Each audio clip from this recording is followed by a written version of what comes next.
भगवान शिव बैठे, माता सती गई हैं और दक्ष राजा बन गए हैं। दक्ष राजा बन गए हैं और दक्ष जब राजा बने तो सत्ता पाहि काहि मद नाही। माताओं बंधुओं, भगवान शिव बैठकर कथा सुना रहे थे।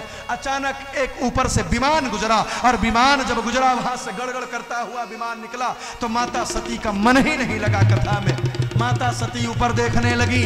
शंकर जी ने कहा, ये गड़गड़ाहट से हटो, कथा सुनो। सती ने कहा, क्या हो गई? अच्छा, मैं डर गया, पत्रकार हो गया। मैं निवेदन कर रहा था, जिस समय माता सती कथा सुन रही थी, ऊपर से आवाज विमान को देखी। माता सती ने शंकर जी से कहा, विमान कहाँ जा रहा, विमान कहाँ चला? शंकर जी ने कहा, विमान का चक्कर छोड़ो, कथा सुनो। सती ने कहा, मन नहीं लग रहा भोलेनाथ, जरा बताइए ना, क्योंकि विमान में बैठी हुई नारी मुझको देख करके हाथ हिला रही है और पूछ रही, यहां बैठोगी, चलोगी नहीं, कहां चलने की बात है। आज शंकर जी कई वर्षों की पहले की कथा बता रहे हैं। उन्होंने बताया, हे सती, जानती हो ये जो यज्ञ हो रहा है ये कनखल में हो रहा, तुम्हारे पिता दक्ष कर रहे हैं मेरा अपमान करने के लिए। माता सती ने कहा, मेरे पिता सब कुछ कर सकते हैं लेकिन अपने दामाद का अपमान नहीं कर सकते। शंकर जी ने एक पुरानी कथा बताई, हे सती, जानती है एक बार भगवान ब्रह्मा जी ने जब अपने बेटे दक्ष को इस दुनिया का राजा बना दिया, प्रधानमंत्री बना दिया, तो क्योंकि वो कृपा से प्रधानमंत्री बना था इसलिए कोई देवता उसकी बात नहीं मानता था। वह दक्ष अपने पिताजी ब्रह्मा जी के पास गया। ब्रह्मा जी के पास जाकर के दक्ष ने कहा, हे परम पिता, मेरी बात कोई देवता नहीं मानते हैं, सब कहते हैं क्योंकि ब्रह्मा जी ने केवल तुम पर अधिक विशेष स्नेह करके तुमको सत्ता दिया, तुम्हारे अंदर गुण नहीं है। ब्रह्मा जी ने कहा, चिंता मत करो, एक बड़ा आयोजन करूंगा जिसमें तुम्हारे लिए समस्त देवता सकारात्मक चर्चा करेंगे, देश में तुम्हारा नाम कीर्ति बढ़ जाएगी, देवता तुम्हारी बात मानने लगेंगे। एक बड़े भोज का एक बड़े कार्यक्रम का आयोजन किया गया। मुख्य अतिथि उसका बनाया गया भोलेनाथ को। मुख्य अतिथि भोलेनाथ बने। मंच पर भोलेनाथ को आना था। भोलेनाथ पहले आ गए, उसी में दक्ष को आना था। हम आप जानते होंगे, नेताओं के कार्यक्रम में नेता का स्वभाव होता, वो आज का नहीं है, वो पहले का है। लास्ट में आएगा और सबसे पहले भागेगा। अंतिम में नेता आप इंतजार करते रहेंगे, नेता को आने में अंतिम अब आने वाले हैं। विमान उड़ रहा है, अब यहाँ पहुंचा, जनता बेचारी बैठी, अच्छा 5 मिनट में आने वाले। दूसरा हेलीकॉप्टर दिखा, अच्छा आ रहे हैं, नहीं ये नहीं आ रहे, तो चेकिंग के लिए आया था हेलीकॉप्टर। दक्ष को आने में विलंब हुआ। माताओं बंधुओं, फिर दूसरा भी स्वभाव जानते होंगे, जिस पार्टी का नेता आने वाला हो उस पार्टी के कार्यकर्ता अपनी पार्टी का उस नेता के बारे में गुणगान करते हैं। मेरी सरकार ने सरेंडर बांटा। अब शंकर जी बीच में बैठे। शंकर जी तो राम नाम सुनबे को रसिया। उन्होंने कहा, हमको पार्टी और सरेंडर से क्या ही मतलब है, हमको तो भगवान के नाम से मतलब है भैया। अब दक्ष क्या कर रहा, हमसे क्या मतलब। भगवान शिव नेत्र बंद कर लिए, माला जपने लगे और उधर दक्ष को आने में, दक्ष जैसे शिव का नेत्र बंद हुआ वैसे दक्ष का प्रवेश हुआ। आदरणीय प्रज्ञा जी भाई साहब, आपको एक बड़ी फतेह की बात बताऊं। जितने यहाँ प्रधान बैठे हो या नेता बैठे हो उनके लिए बड़े ज्ञान की चर्चा है। जानते हैं नेताजी अगली बार चुनाव क्यों हार जाते हैं? अगली बार क्यों हारते हैं? क्योंकि जीतने के बाद पूरे समय जो दृष्टि होती है विपक्ष पर होती है। पक्ष के लोगों को भूल जाते हैं, विपक्ष कौन विपक्षी है, कैसे उसको मिलाऊं या तो निपटाऊं। उसी के चक्कर में अगली बार पक्ष कट जाता, दोनों बाहर और नेताजी फिर नीचे गिरे दड़ाम। इसलिए भैया जीतो तो जिसने खोल कर रोड दिया उसके साथ रहो, अगली बार फिर प्रधान बनाएगा, नहीं तो मामला गड़बड़ हो जाएगा। दक्ष आया तो दक्ष ने पक्ष को नहीं देखा, लोगों ने फूल दिया, माला दिया, लेकिन देखा किसको, कौन खड़ा नहीं हुआ। और कौन है जो खड़ा नहीं हुआ? भगवान शिव है जो बैठे हैं, नेत्रबंद है। अब तो बोलना अंतिम में था। राजीव जी सीधा पहुंच गया दक्ष माइक पर, हड़प संचालन करता उसका, हड़प मैं बोलूंगा पहले। आप सब मंच पर बैठे थे। मंच पर बैठे बैठे राजा दक्ष ने कहा, ए ऋषियों मुनियों, जितने देवता उपस्थित हैं, दूर दूर से आए हुए देवताओं राजाओं, मैं पूछता हूं इस ज्ञानियों की सभा में इस अज्ञानी को बुलाने का दुस्साहस किसने किया? अब लोग देख रहे हैं कौन यहाँ अज्ञानी आ गया है। इधर उधर क्या देखते हो, सामने मंच पर देखो, ये जो सामने बैठा हुआ। अब लोग देख रहे हैं सामने तो 4-5 बैठे, कौन है इसमें से अज्ञानी? अरे अभी भी नहीं समझ पाए ये, जिसको कपड़े पहनने की तमीज नहीं है। अरे मेरी बेटी का भाग्य फूट गया, जिस शंकर, इस बावरे को जिसको मेरी बेटिया ने बर लिया, इस भोले भंडारी शंकर को किसने बुलाया। बगल वाले ने कहा अब अपना विनाश बुलाए रहा है, अब इसके सर पर विनाश बैठ गया, कोई रोक नहीं पाएगा। दक्ष ने कहा अरे मैं क्या बताऊं, मैं ऐसा, ये ऐसा, मैं ऐसा, ये ऐसा, मैं राजा, ये भिखारी, अरे मैं राजा, मैं महलों का निवासी और ये शमशान का वासी, मैं कर रहा था। माताओं बंधुओं बड़ी देर से मैं बोल रहा था। सामने नंदी जी महाराज खड़े हो गए। राजा बड़ी देर से देख रहा हूं भगवान भोलेनाथ शांत बैठे, तू मैं किए जा रहा, मैं बोले जा रहा। श्राप देता हूं तेरा मुख बकरे का हो जाएगा, पूरा जीवन मैं करेगा। दूसरी ओर से भृगु जी खड़े हो गए। हे नंदी बाबा, ससुर दामाद के बीच में तुम क्यों आए, बीच में क्यों बोले? हे पंडित जी, राजा की तरफ से बोले, क्या सोच करके बोले? राजा तुझको वाइस चांसलर बना देगा, तुम्हारे लिए अतिरिक्त बजट दे देगा, तुमको कहीं राज्यपाल बना देगा। हे पंडित जी, श्राप देता हूं, दुनिया के जितने ब्राह्मण चाटुकार होंगे वो निर्धन हो जाएंगे, सारे ब्राह्मण निर्धन। माताओं बंधुओं जैसे श्राप हुआ, फिर भृगु जी खड़े हो गए। भृगु जी ने कहा ए बाबा, तू क्यों दोबारा खड़ा हुआ? श्राप देता हूं, भगवान शिव के समस्त भक्त पाखंडी हो जाएंगे।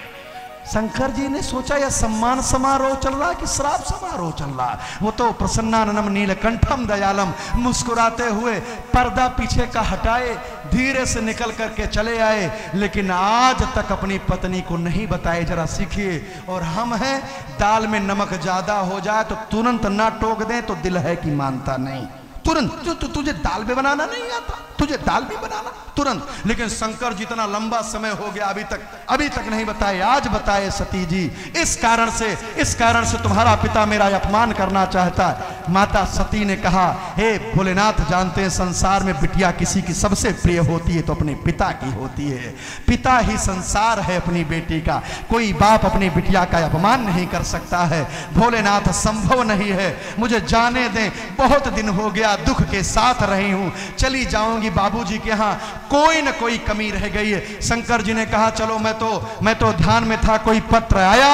माता सती ने कहा हो सकता नाई रास्ते में कुछ हो गया हो, ना लेकर आया हो। बिटिया अपने मायके का कभी भी विरोध नहीं सुन सकती है।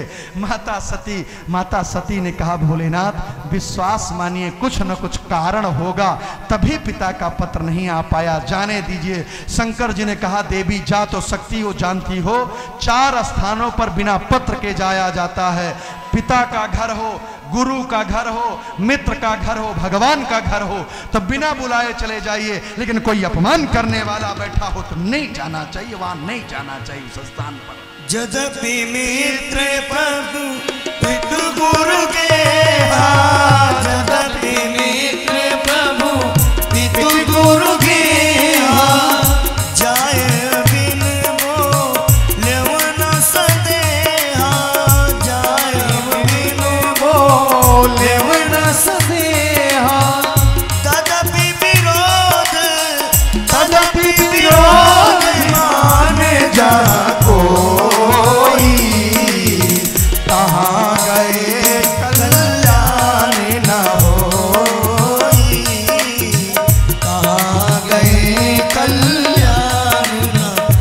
शंकर जी ने कहा कोई अपमान करने वाला बैठा हो तो वहां जाए से कल्याण नहीं होता, जाओ मत। लेकिन माताओं बंधुओं पत्नियां बात मान जाएं, बड़ा कठिन काम है। माता सती बात मानी नहीं, और अनिरुद्ध जी जब पत्नी ने बात नहीं माना तो शंकर जी ने कहा ऐसे मत जाओ, मैं प्रज्ञा जी को फोन कर रहा हूं। बाबा काशी में बैठे हुए तो उन्होंने कहा प्रज्ञा जी को फोन कर रहा हूं, अभी नई नई गाड़ियां मंगाए हैं, तुम्हारे लिए सती जी गाड़ी आएगी, सीधा जाइएगा। उनकी पत्नी जी इस समय होंगी और रास्ते में राजगढ़ में आपको चाय पिलाएंगी, होते हुए लखनऊ जाइएगा, हो सकता वहां पर भी परिवार के कुछ सदस्य हों, वहां एक कॉफी पीजिएगा और सीधा या बरेली होते हुए पहुंच जाइएगा हरिद्वार कनखल, वह अपने पिताजी के पास जाइएगा। माताओं बंधुओं माता सती को जाने की व्यवस्था हुई। सीधा नंदी बाबा ने भूतों को बुलाया, शंख बजाया, दुनिया भर के सारे भूत इकट्ठा हो गए। भूतों से कहा गया लेकर के सती को जाओ। भूत मानो बिल्कुल कमांडोज बनकर के चारों तरफ खड़े हो गए। गाड़ी पर माता सती को सजा कर बैठाया गया। माता सती काशी से निकली, हम आप जानते होंगे काशी की रेशमी साड़ी, ऊंची हिल की सैंडल, माताओं बंधु ऐसी सजी माता सती मायके जा रही थी, प्रसन्नता पूर्वक बैठी। सीधा उनका विमान पहुंच गया कनखल। कनखल पहुंची, कनखल में उनका किसी भूत ने शायद कमांडोज बनकर के गेट खोला हो, सलूट मारा हो सकता है मारा हो सागर जी। माता सती उतरी, दौड़ कर घर में गई। जब गई तो बहनें सामने मिली, और जब बहनें मिली तो बहनों ने बिल्कुल शब्दों से कांटा चुभाना प्रारंभ कर दिया।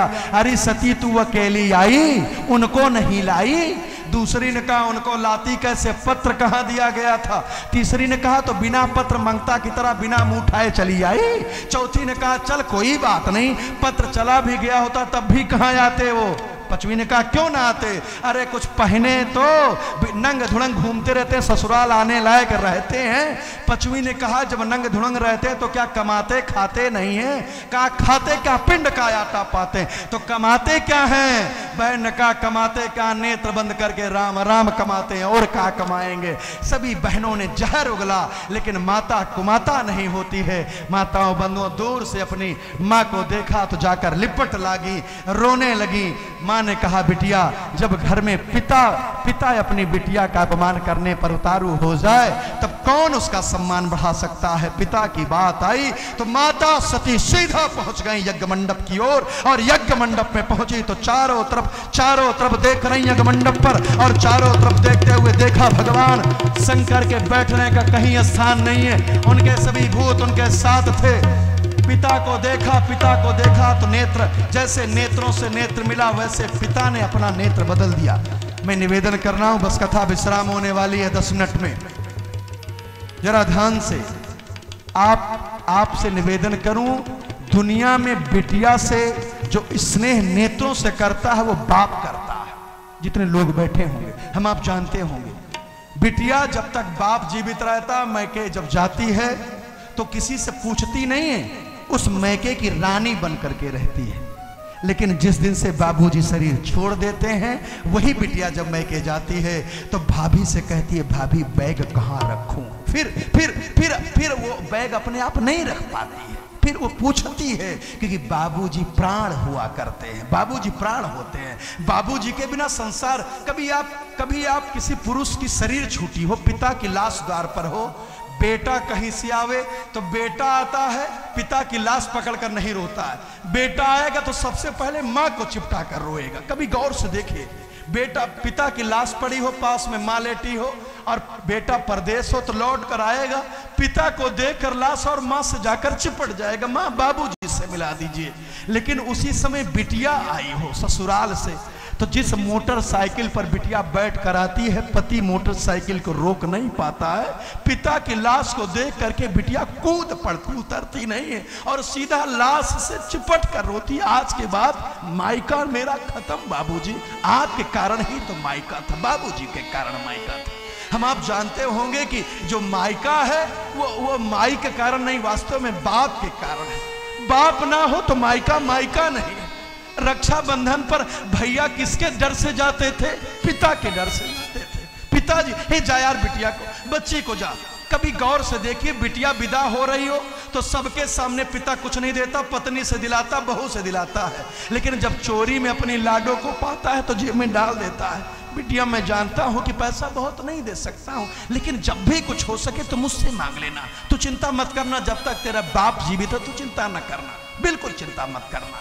माताओं बंधुओं, हम आप जानते होंगे ये जो बेटियां हैं ना, ये बेटियां अपने ये खेत से आए हुए बाप को जो पानी की चिंता करती हैं, क्योंकि ये बेटियां ही करती हैं, उनकी चिंता और कोई नहीं करने वाला होता। कभी गौर से देखें, ननंद भाभी में कभी नहीं पटेगा, लेकिन जब ननंद की शादी होकर जाने लगती हैं तो वही ननंद बार बार अपनी भाभी का चरण पकड़ने दौड़ती है। भाभी मैंने जब भी जो कुछ कहा हो उसके लिए क्षमा कर देना, लेकिन बस मेरे बाबूजी की चिंता करती रहना। बाबूजी बोलते कम हैं, बाबूजी दवा नहीं मांगेंगे, समय पर भोजन नहीं मांगेंगे, भाभी थोड़ा काम करते करते चिड़चिड़े हो गए हैं बाबूजी, इसलिए बाबूजी की चिंता करना। आपसे निवेदन करूं कि बेटियां चली जाती हैं ससुराल, और यहां पर पति पत्नी माता पिता जब लड़ते हैं तो मां आज भी फोन करती है बिटिया को, बिटिया देखते रहे यहाँ बाबूजी नाराज हैं, 2 दिन से खाए नहीं हैं। तो ससुराल में बैठी हुई बिटिया फोन करती है, बाबूजी गलत बात है, आप घर जाइए, माँ परेशान हो रही है। और बाबूजी वहां से बिटिया से डर जाते हैं, उसके प्रेम से ऐसे बंधे होते हैं। बिटिया का फोन ससुराल से आता और यहाँ बाबूजी अपनी पत्नी के पास चले जाते, भोजन करने चले जाते हैं। पल पल अपनी बिटिया से कोई जुड़ा होता है तो बाप जुड़ा होता है। सती ने देखा, दृष्टि बदल दिया, पिता ने छोड़ दिया तो कहां जाऊंगी। पिता ने छोड़ा तो माता सती को क्रोध आ गया। माता सती ने कहा, ये शरीर इस पापी पिता से मिली है, इसकी बात क्या करूं। लेकिन ए ब्राह्मणों, ए सभासदों, अरे तुमको तो कम से कम शिव के अंश को ध्यान में रखना था। शिव विरोध करके तुम जीवित नहीं रह पाओगे।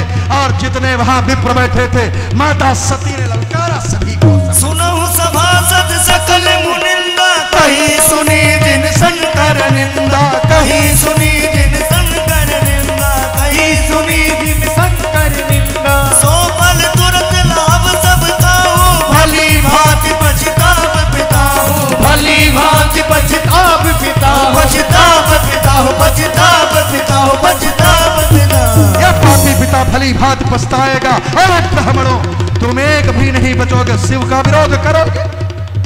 माताओं बंधुओं, भगवान शिव का विरोध। माता सती ने देखा भूतों को आदेश दिया, मारो इनको। भूत दौड़े, लेकिन अचानक भृगु जी खड़े हुए, हाथ में जल लिए, गायत्री मंत्र पढ़े, ओम भूर्भुवः स्वः तत्सवितुर्वरेण्यम भर्गो देवस्य धीमहि धियो यो नः प्रचोदयात्। और माताओं बंधुओं, जल को अभिमंत्रित करके यज्ञ कुंड में डाले। अग्नि के गण प्रकट हो गए, जलती हुई लिवाठी को लिया और भूतों के पीठ पर मारा। जलती हुई आग से भूत डरते हैं, सब भाग गए। यहाँ कमांडोज भाग गए, वहां पति ने छोड़ दिया, यहाँ पिता ने छोड़ दिया। माता सती डिप्रेशन का शिकार हो गई। अब क्या करूं, अब कहां जाऊं। माता सती ने कहा, क्योंकि मेरा नाम इस पिता के नाते जाना जाता है, इस शरीर में जो रक्त बह रहा, इस पापी पिता का बह रहा, इसलिए मैं सती मन से, वचन से, कर्म से शिव के चरणों में प्रीत करती हूँ। तो हे अग्निदेव, प्रकट हो जाइए, मुझको अपने चरणों में समाहित कर लीजिए। भयो सकल मत हाहाकारा, भयो सकल मत हाहाकारा, अस कहीं जोग अगिन तनु जारा, भयो सकल मत हाहाकारा, भयो सकल मत हाहाकारा, मत हाहाकारा, मत हाहाकारा, मत हाहाकारा। माताओं बंधुओं, माता सती जिसमें जल रही थी, हाहाकार मच गया था, पूरी दुनिया कपने लगी थी। ये पूरी की पूरी घटना भगवान शिव को नारद जी आज के युग में शब्द बोला जाए तो लाइव टेलीकास्ट दिखा रहे थे। और भगवान शिव ने देखा कि सती प्राण छोड़ रही हैं, और प्राण छोड़ते समय किसको याद कर रही हैं?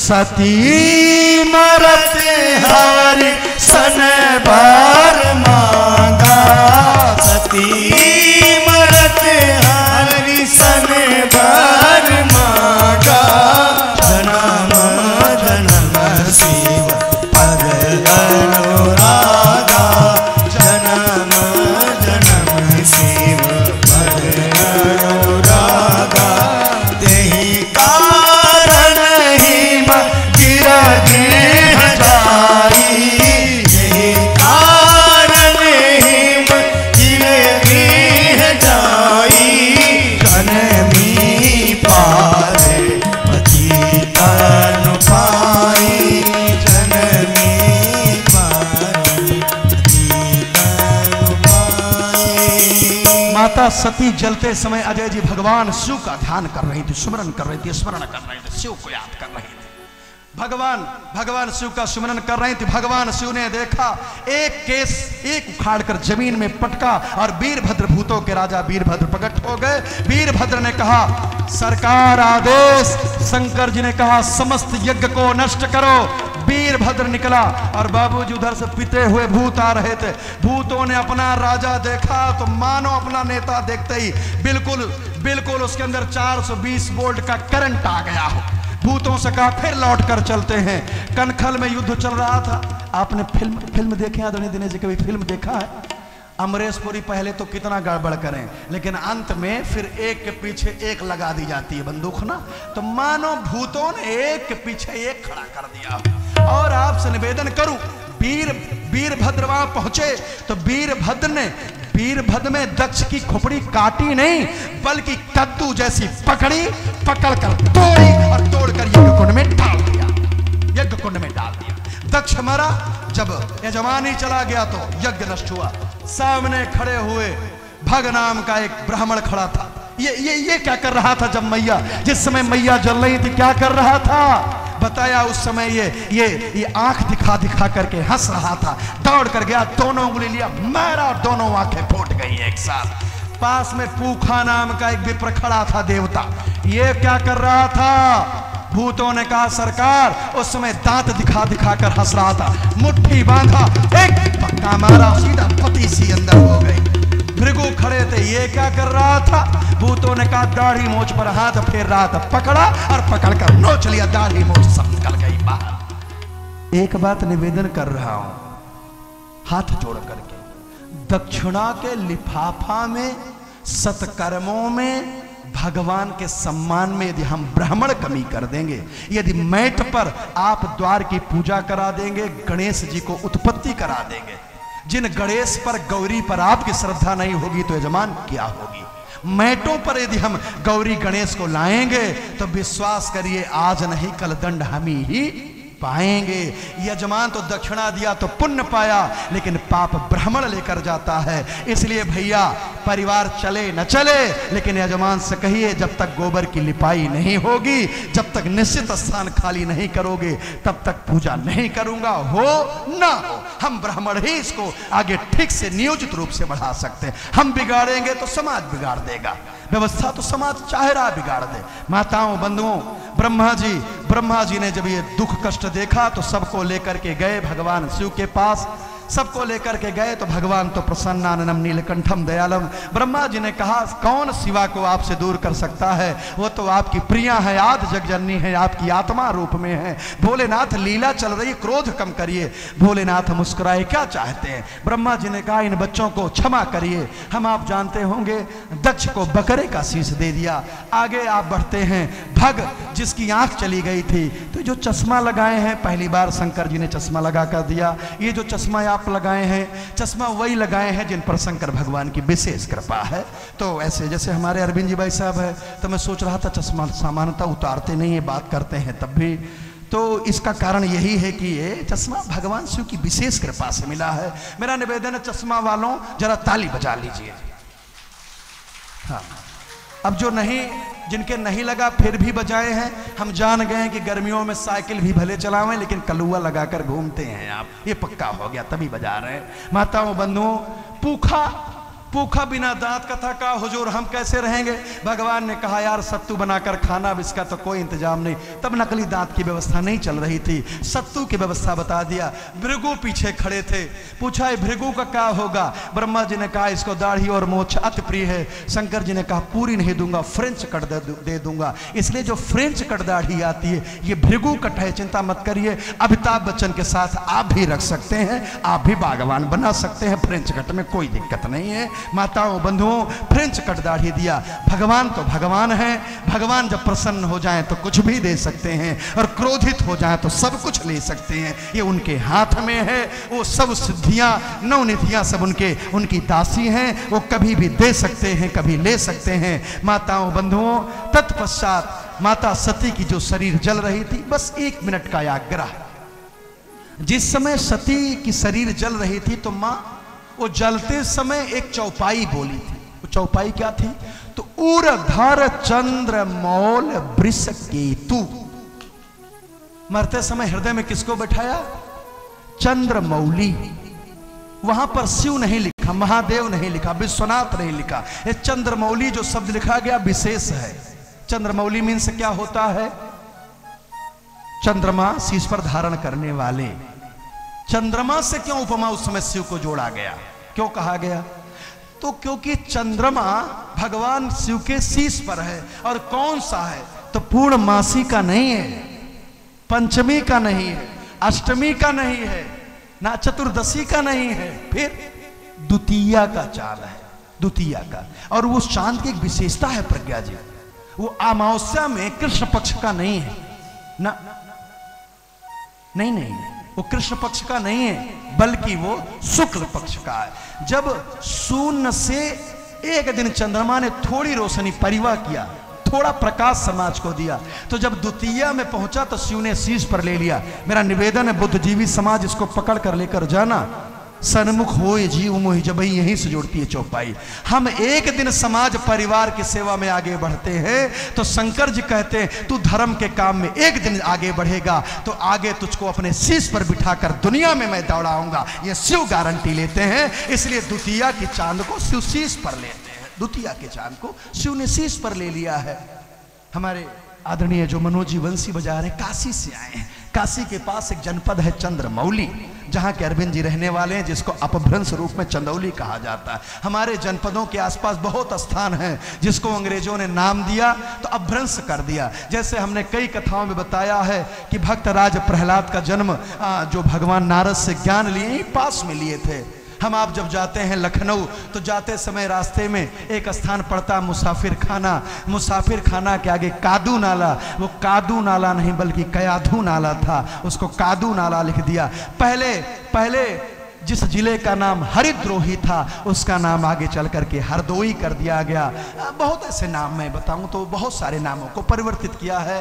खैर आपसे निवेदन, भगवान शिव सती को देख रहे हैं कि सती कह रही कि चंद्रमौली, तो भगवान शिव से कह रही हे भोलेनाथ आप तो कहते मानो यदि प्रकाश की ओर आवे तो आपको शीश पर लेते हैं। मैंने भी तो उर्धर चंद्रमौल वृषकेतु के समय मैंने भी तो भगवान नारायण को भजा है नाथ, इसलिए नारायण को सती कह रही मैं तो प्रकाश की ओर बढ़ रही हूं तो मुझे क्यों छोड़ दिया। दूसरा वृषकेतु, वृष माने बैल, वृष माने बैल, और बैल किसका प्रतीक है? धर्म का। बैल धर्म का प्रतीक है। आप लोग प्रयागराज जाते हैं ना, प्रयागराज, तो क्या उस प्रयागराज के भगवान कौन है? वहां जाते होंगे ना। जैसे मथुरा के भगवान कौन, वृंदावन का भगवान कौन? कृष्ण। अयोध्या के भगवान राम। तो प्रयाग के भगवान शिव। को कही सकई प्रयाग प्रभाऊ कलुष पुंज कुंजर मृगराऊ। सचिव सत्य श्रद्धा प्रिय नारी, गोस्वामी जी ने परिचय कराया। बस 5 मिनट बाबू जी। सचिव सत्य श्रद्धा प्रिय नारी माधव सरिस मीत हितकारी। जिनका सचिव सत्य है और धर्म न दूसर सत्य समाना। जिनका सचिव बैल है, जिनकी पत्नी श्रद्धा है, जिनके माधव कृष्ण मित्र हैं, उनकी नगरी प्रयाग है। किसकी नगरी है? बोले बाबा विश्वनाथ की जय हो।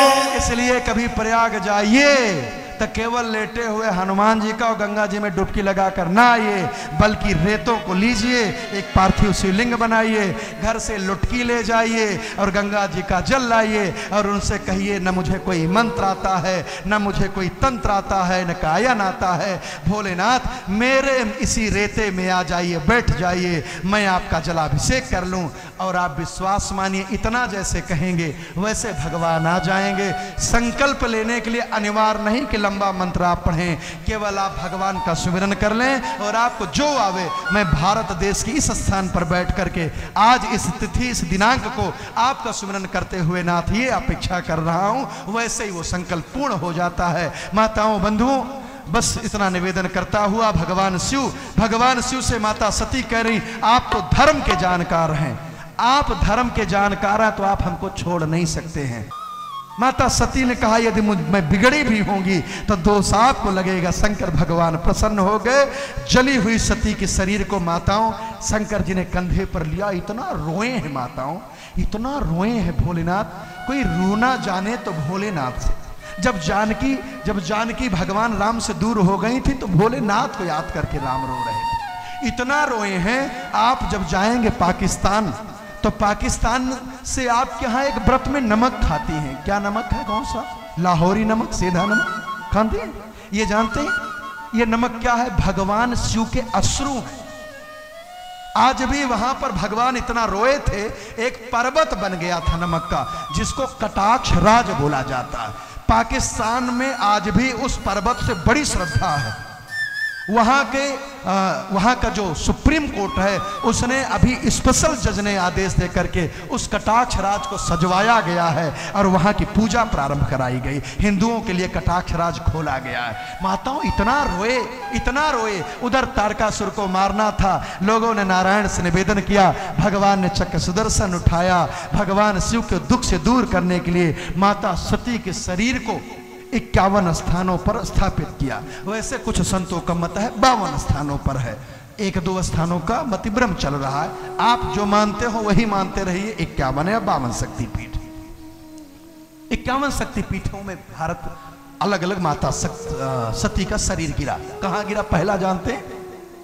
पाकिस्तान अफगानिस्तान के बॉर्डर पर माता हिंगलाज भवानी। पाकिस्तान में 3 शक्तिपीठ है, 3 शक्तिपीठ है। ये लाहौर भगवान राम के बेटे लव ने बसाया था, इसलिए लाहौर है। गांधार माता गांधारी आई थी, अफगानिस्तान से माता कैकेयी आई थी। ये हमारा ननिहाल था वो, हम तो वहीं के, हमारे भरत जी महाराज वहीं से, खून वहीं से रक्त आया हुआ था। माताओं बंधुओं, आप जब जाते हैं बांग्लादेश तो बांग्लादेश की राजधानी ढाका, माता ढाकेश्वरी, वहीं पर माता चट्टेश्वरी हैं। आप जब जाते हैं नेपाल तो नेपाल की राजधानी काठमांडू, काठ माने लकड़ी, मांडू माने मंदिर, लकड़ी का अन्नपूर्णा माता का मंदिर माता काठमांडू। आप जब जाते हैं श्रीलंका तो श्रीलंका की राजधानी कोलंबो माता काली अम्बा के नाम पर है। माताओं बंधुओं, यदि भारत के आप उत्तर जाते हैं तो माता क्षीर भवानी है, भारत के दक्षिण जाते हैं तो माता कन्याकुमारी है। यही सती मैया ही, आप यदि अखंड भारत का मानचित्र बनाएंगे तो यही सती मैया है जो भारत माता बन गई है। इसलिए चरा जयकारा लगाइए, बोले भारत माता की जय।